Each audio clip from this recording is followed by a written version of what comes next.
hardest places to be in your relationship is not knowing whether to stay or to leave. I don't know who I'm talking to today, but if you're in a relationship and you're not sure whether or not you should just go ahead and cut your losses and take your broken heart on, or if you should fight a little bit longer, I'm here to tell you, you're not alone. And if that's really difficult for you to navigate right now, this is the video for you. You're in the right place. So let me back up a bit and give you some backstory. So I was on a live chat with my Self-Crown VIP and I got the question exactly how to know when it's time to leave. Now, of course, the circumstances vary. You know, you got people that are in relationships for years and years and years. In this young lady's case, I think it was like 5 years or something like that. They had a young child. It really, I'm not going to say it doesn't matter because it does. But at the end of the day, if your heart is invested, your mental health is invested. If your mental health is invested, that means your sanity, your ability to function is invested. So, you know, like I know, you're not playing no small game here. And you can't make this whimsically. You know, they can't make this choice whimsically. But I'm going to tell you something. There's 4 ways to know that it's time to leave, that it's time to walk away. And none of these will make it easy. But if you ignore any of these, you'll be making one of the biggest mistakes of your life. The first way that you know that it's time to go is if you notice that your needs in the relationship are treated like an extracurricular activity to your person. If your needs clearly expressed, tactfully, respectfully expressed at the right time, you know, at the best time you can even find, are treated like something they'll get to when they get to, if they feel like getting to it, whenever it's, you know, everything else they do that's actually important is done, that's when you know it's time to leave. Or that's one of the ways that you know that it's time to leave. Because I'm not a believer that either person's entire life should revolve around their partner. I don't care how special they are, whatever, you know, married, not married, it don't matter. You should have your own life outside of your partner. But this is one of the most important roles a person can play in your life. If not the most important role a person can play on your life. You're going to hand somebody your heart, again, your mental health, your sanity, your physical health, because y'all are probably having sex unprotected, right? You're going to hand somebody the responsibility to help you raise a child. If y'all do have children, like an entire human being, set the blueprint for them, break generational curses, or give them generational trauma to have to heal from as well. You're going to give that person the keys to all of that, but they're going to treat your needs like it's something, maybe not, I'll get to whenever I can. It's time to go. It's time to go. Your needs should be just as important as the role that you're playing in their life, and vice versa. So if you get the feeling like, man, every time I say what I need from them, it goes in one ear out the other, or they find some way to deflect, or really it never shows up in action form consistently, that's a sign.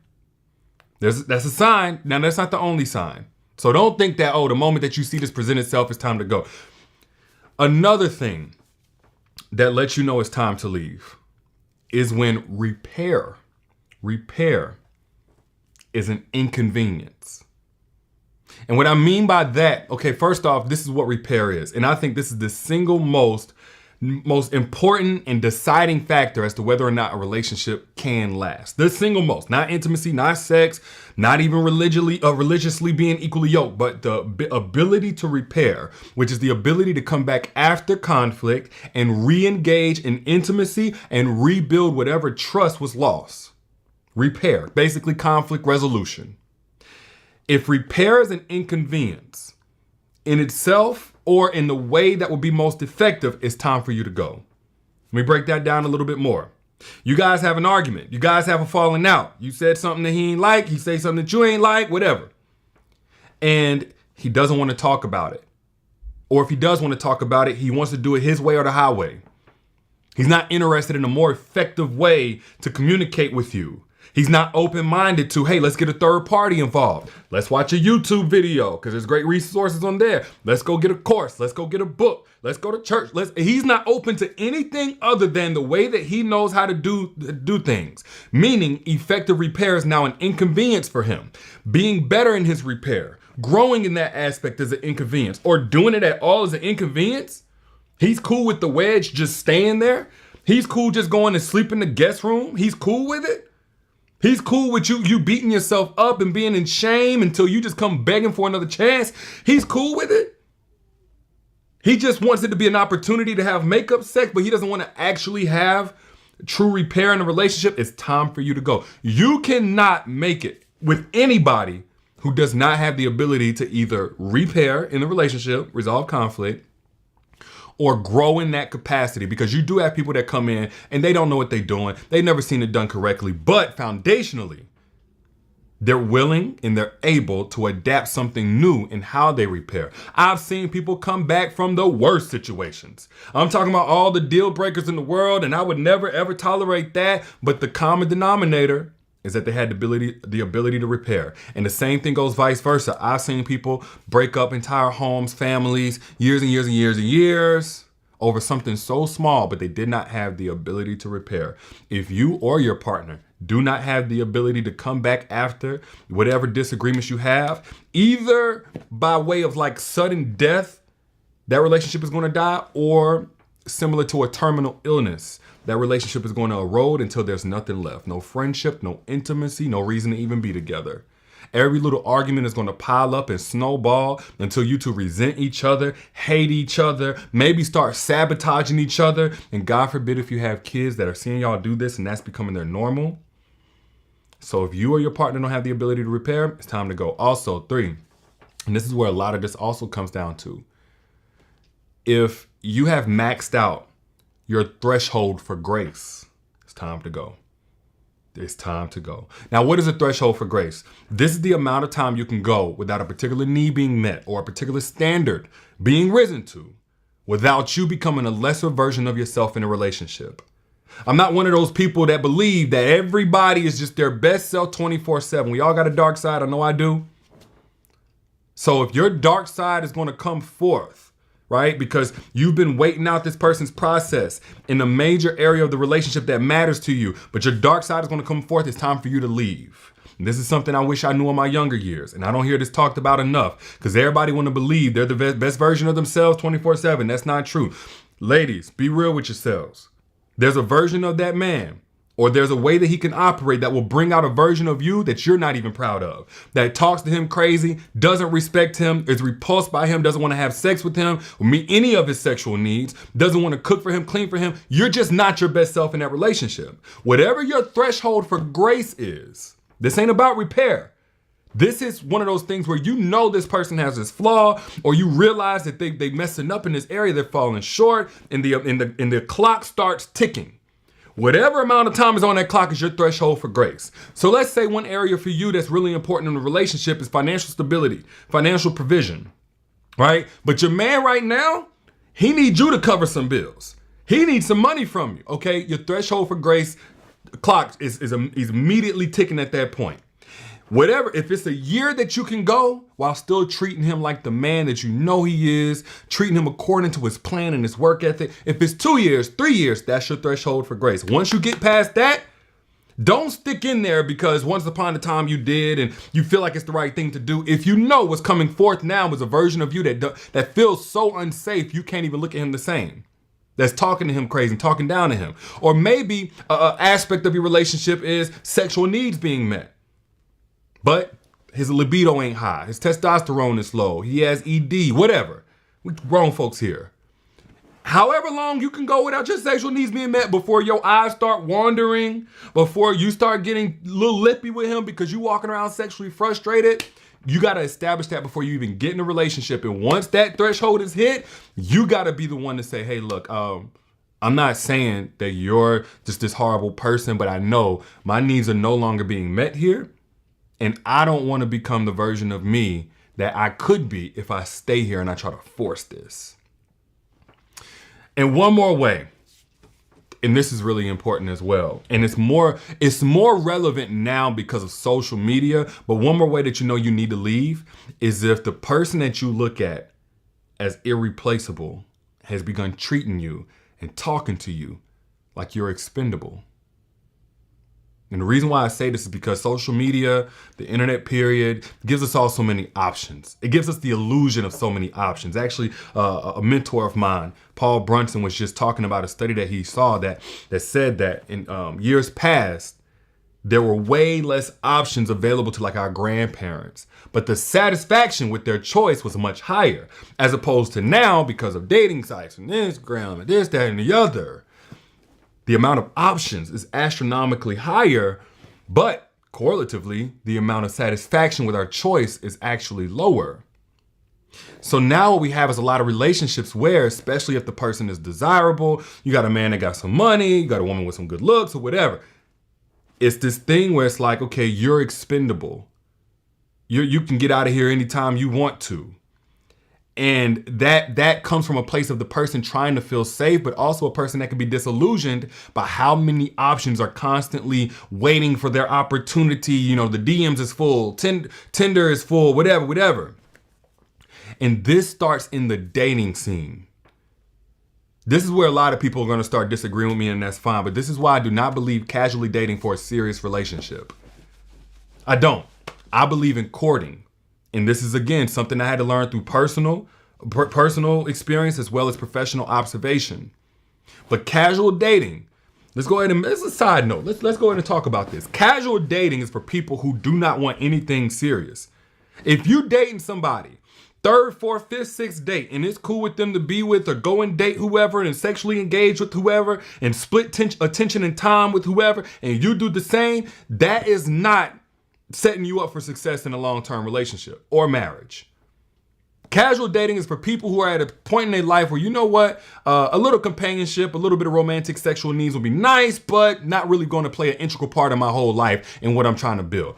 Or a person who is so emotionally cold and iced out, or a person who is so, just busy with life, they only got this much capacity for somebody else, but it would be nice to have. That's what casual dating is for. I'm not bashing you. I'm not judging you if that's what you on. Just be real with yourself.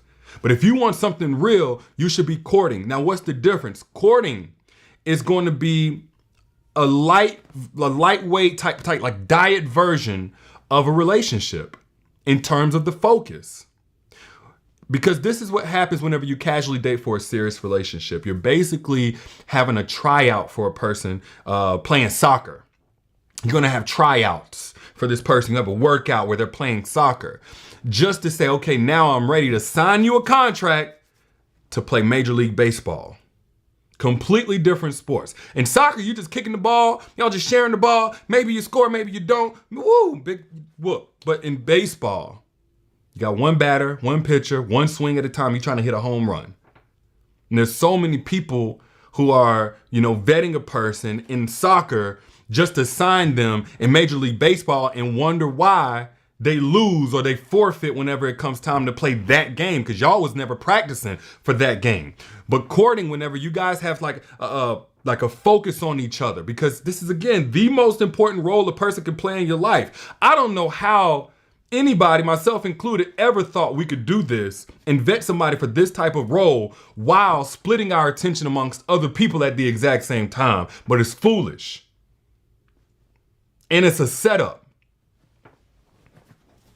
Courtship, from the very beginning. Hey, let me see how you would function in a relationship in terms of your focus, in terms of your conflict resolution, in terms of your communication, in terms of your ability to burn bridges and keep those bridges burned before I get emotionally invested. Before my whole heart is invested, before we have children involved, before we done started a business together or multiple businesses together, before our credit is there, before we get our families together in a place and we exchange vows, before we get a home together and a mortgage together, before we do any of that, let me get a preview of how you would try to function in a relationship. Now, I'm not saying move in together. I'm not saying y'all have unprotected sex together on day one and nothing like that to court. But the focus aspect, the communication aspect should absolutely be there in the very beginning. Otherwise, what happens is you end up with somebody who thinks you're supposed to compete even in a relationship. Because what happens is this: whenever you say, okay, I'm gonna be with you, but you gotta outwork somebody else or compete somebody else, and then this is in the dating phase. Oh, you won. Therefore, now I can just be with you. What happened was how somebody else performed affected how they were willing to engage with you. That's a dangerous dynamic. Their feelings inspired their monogamy, not their principles or their commitment. So what happens in a relationship? The feelings are there, but what happens when you fall out of love? What happens whenever it feels numb? Those feelings that were there, all the lovey-dovey honeymoon feelings, I'm so in love with you. What happens when that's not immediately accessible? Because y'all going through it right now. Y'all a little distant right now. Y'all hitting some hard times right now. Stress is high right now. What's going to happen? They're going to default back to whatever it was before. Oh, I'm now looking around because it was my feelings that inspired the monogamy. Or what happens whenever you're not holding up your end of the bargain right now? Are they going to want to repair, or are they going to want to measure you against your competition? Because it's always going to be somebody competing for your spot. So if you have a person that doesn't know how to end that competition, not based on their feelings, but based on their commitment, it's time to go. If you're in a relationship with somebody who treats you like you're expendable and you see them as irreplaceable, it's time to go. And most people who feel like you're expendable are doing so because they're looking at their other options. You're still in competition. This is why it's so important to be with somebody who is equally yoked, not just on a spiritual level, but a mental and emotional level. Ladies, a man who is evolved, I know y'all not coming across them that often. And let me say, it ain't even because they don't exist. There's so many evolved men out here who are looking for women like y'all, who have done the work, like y'all, who are interested in being in something serious, like y'all, who are not about somebody competing all the time, but you're ready to be courted. There's so many evolved men who hit me up and they're ready for that. But a lot of y'all don't know the strategies to stick out and to make those evolved men crave you. Something you were really designed to do, but you were never taught how to tap into. And yes, you do have to tap into it.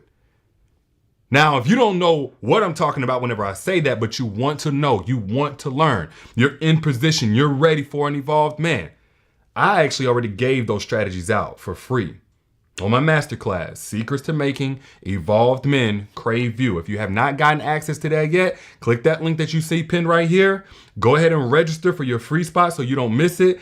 Get access to the free masterclass, Secrets to Making Evolved Men Crave You. It's right here pinned down in this comment. It's also in the caption whenever you back out, because I laid it out in depth, but I made it super simple so you could apply it today and start seeing results in the first 24 hours. But back to what I was saying. One of the hardest positions to be in a relationship or in any situation where you love somebody is trying to figure out whether or not you should stay or just leave. You can't make that decision based on your feelings. But I will tell you this. If following your heart leads you away from your peace, it's time for you to take your heart and follow your peace away from the person that's making you choose between the two. Those are just my thoughts. I'm your internet brother trying to look out for you. If you got anything of value from this conversation, share it for somebody else right now. Hit that share button right now for somebody else on your timeline who also needs to be blessed by this message. Right now, hit that share button. And if you're in the market for an evolved man, ladies especially, and you want those strategies on how to make evolved men crave you for free, click the link that you see pinned right here down in the comments by my page right here, this one right here. Or click the link that you see in the caption. Get access to it now. Jump on over there, get those strategies. Again, absolutely free, but it's coming out soon.